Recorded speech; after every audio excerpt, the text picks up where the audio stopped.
Hello and welcome to my class. This afternoon, I'm going to be taking you on the difference between hybrid and GMO. Sometimes last week, there was a big discussion about hybrid and GMO. As what you need to understand is, what is even their difference? Many people don't even know what is GMO. Today, I'm going to be differentiating between hybrid and GMO, and we're going to be talking about some of their characteristics, as in, okay, what makes them, what exactly are they. If you do biology in secondary school, you come across X and Y chromosomes. It is noted that a female have XX chromosomes, while the male have X and Y chromosomes. To have a female child, the female will donate his her own X chromosomes, and the male will donate his own X chromosomes. It will now be XX.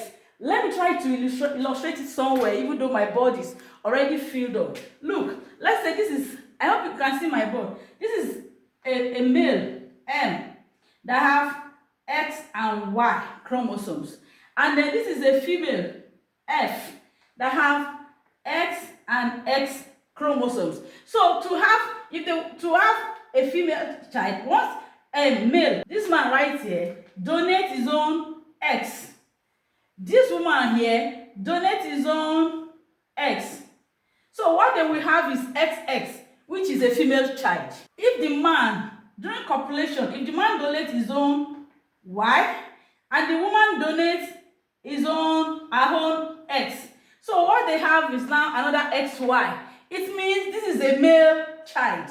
So the same application here, let's bring it into crop. What hybrid means is that when you plant maize or you plant tomato or any type of crop at all that you plant, they will not develop the same way. Just like children, when you have children, they're not going to grow the same way. Let's use twins as an example. You have twins, children that are twins, and one will be taller than the other.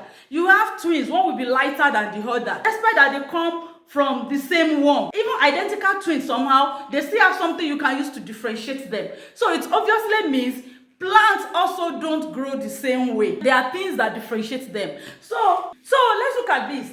If you take a seed, my drawings might not be too good. I'm not a good artist. I drew a maize here. So this is my big maize. Let's say this maize is big on the stalk, but it is not beautiful. It doesn't have yellow cobs, and we want yellow. And then this one, it is not big, but it's beautiful. We want to have the characteristics of this and the characteristics of this. So what they do they combine the natural characteristics of this big and the natural characteristics of the beauty that is here. Then they combine it to have big hybrid, big beautiful one. That is where we get hybrid. It's done in tomatoes. It's done in heavy crops. That's why they call it improved breed. Improved, as in, naturally in your community, in every of our community, we have our normal local breed. Now, I won't call it local breed. I will call it heirloom. They call it heirloom. This heirloom, they've been repeating it several years. They will now pick the big size of it and the beautiful size of it, and they pick the trait from here, another trait from here, and we get this to be now hybrid. For the GMO side, they take the big one, just the big maize, and then it's combined in the laboratory. Remember when I was showing you the M chromosomes and the X chromosomes and the X chromosomes? They remove some of the genes here and replace it with genetically modified organisms, with some organisms. This kind of organisms there, and that is why it becomes big GMO. The difference between the two, you will see the size. Hybrid will be big, GMO will be big too. The sizes will be big. So, but you cannot actually differentiate by mere looking at it.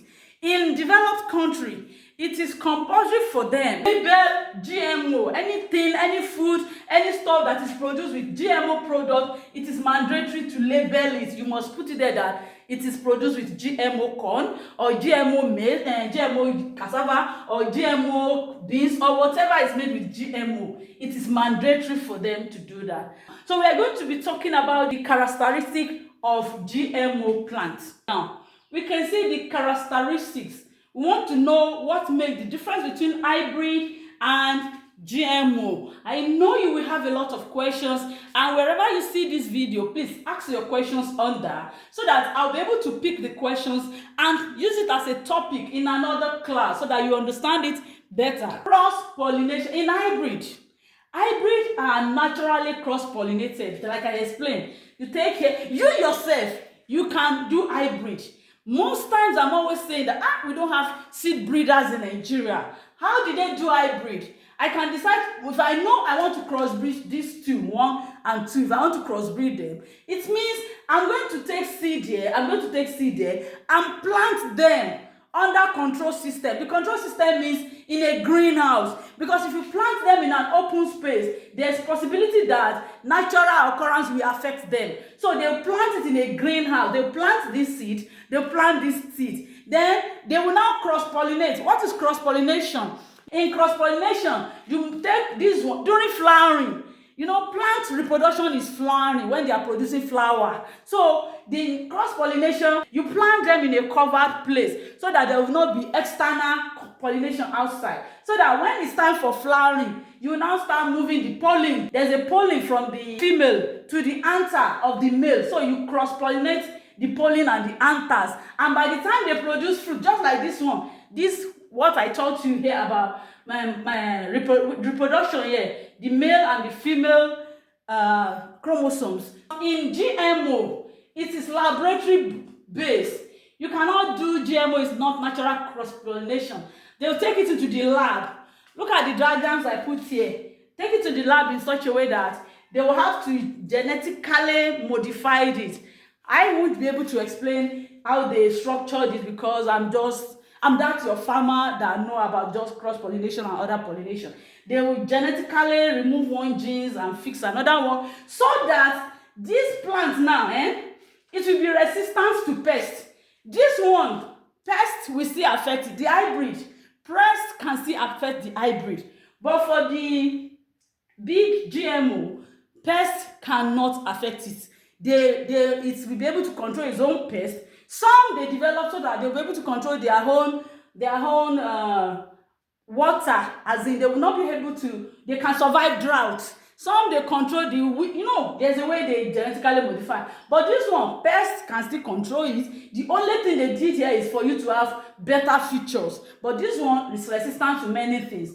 Now, that's why we say laboratory-based genetic engineering. Now, in a hybrid, it is combined superior traits.